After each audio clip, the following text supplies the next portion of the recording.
श्री राधे मित्रों, आज है श्रावण मास शुक्ल पक्ष की पुत्रदा एकादशी का व्रत, जो कि 5 अगस्त दिन मंगलवार को है।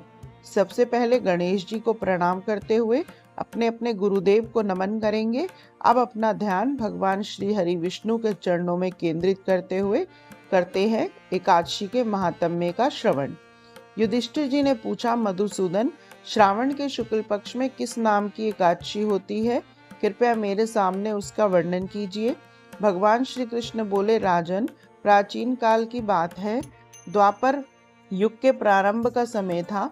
माहिष्मतीपुर में राजा महीजीत अपने राज्य का पालन करते थे, किंतु उन्हें कोई पुत्र नहीं था, इसलिए वह राज्य उन्हें सुखदायक नहीं लगता था।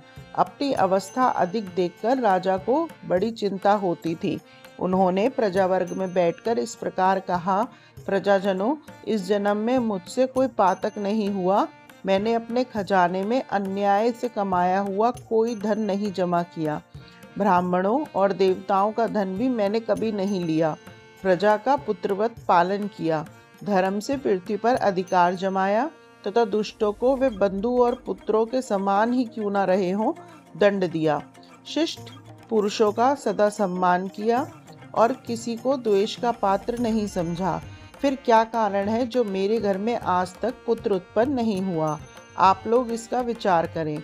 राजा के ये वचन सुनकर प्रजा और पुरोहितों के साथ ब्राह्मणों ने उनके हित का विचार करके गहन वन में प्रवेश किया। राजा का कल्याण चाहने वाले सभी लोग इधर उधर घूमकर ऋषि सेवित आश्रमों की तलाश करने लगे। इतने ही में उन्हें मुनिश्रेष्ठ लोमेश का दर्शन हुआ। लोमेश जी धर्म के तत्वज्ञ, संपूर्ण शास्त्रों के विशिष्ट विद्वान, दीर्घायु और महात्मा हैं। उनका शरीर लोम से भरा हुआ है। वे ब्रह्मा जी के समान तेजस्वी हैं।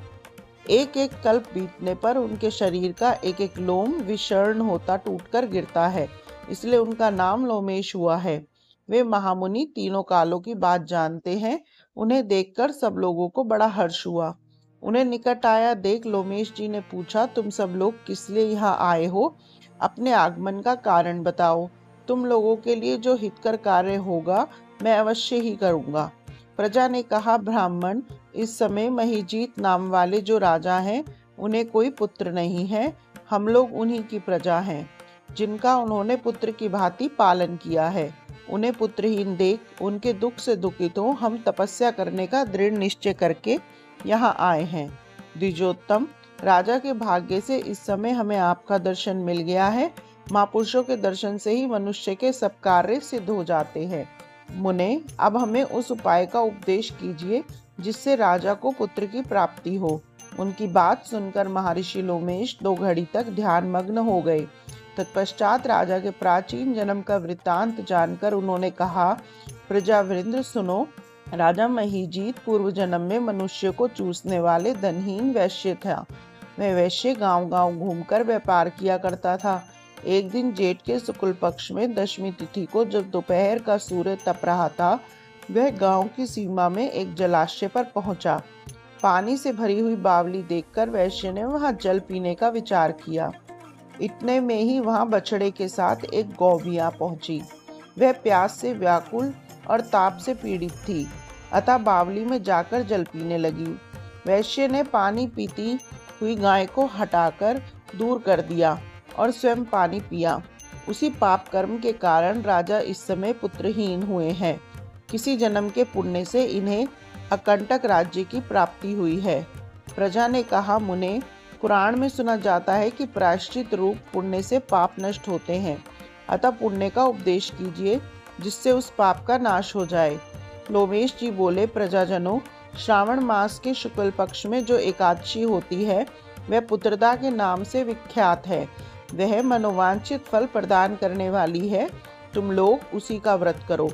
यह सुनकर प्रजा ने मुनि को नमस्कार किया और नगर में आकर विधि पूर्वक पुत्रदा एकादशी के व्रत का अनुष्ठान किया, जिसे पवित्रा एकादशी के नाम से भी जाना जाता है।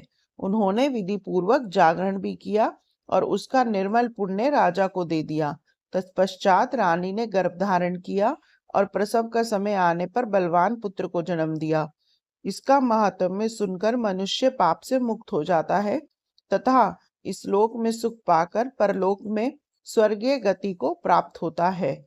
इस प्रकार श्रावण के शुक्ल पक्ष की पुत्रदा एकादशी का महात्म्य हमने श्रवण किया। कथा को कहने वाले, सुनने वाले और हुंकारा बनने वाले सभी पर भगवान श्री हरि की कृपा सदा सदैव बनी रहे, इसी मंगल कामना के साथ आज के महात्म्य को हम विराम देते हैं। ओम नमः शिवाय। जय जय श्री राधे।